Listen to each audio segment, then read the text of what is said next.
Now to the latest in the trade war, with President Trump threatening new tariffs today, including on iPhones, unless Apple does not start making them here in the U.S. Here's Peter Alexander.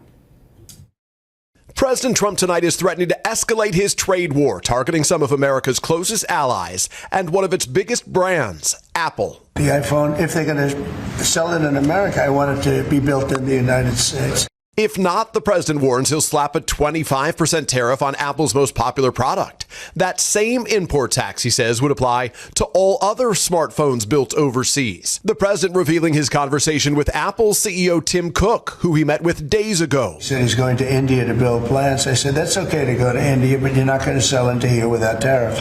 President Trump's announcement today briefly interrupted.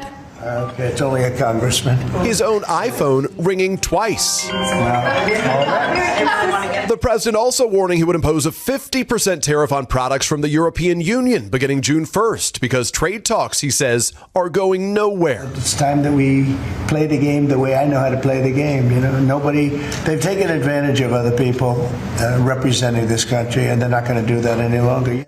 The threats injecting new chaos into America's trade relationships. Analysts warn an iPhone made in the U.S. could cost consumers up to $3,500, arguing it's unrealistic that production moves stateside anytime soon. It's a fairy tale that Apple will be able to produce iPhones in the U.S. in the next 3 to 4 years.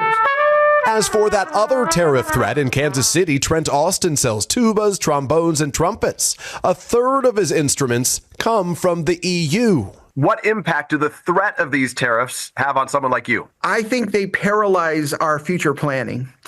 We cannot plan for the future until something is set in stone.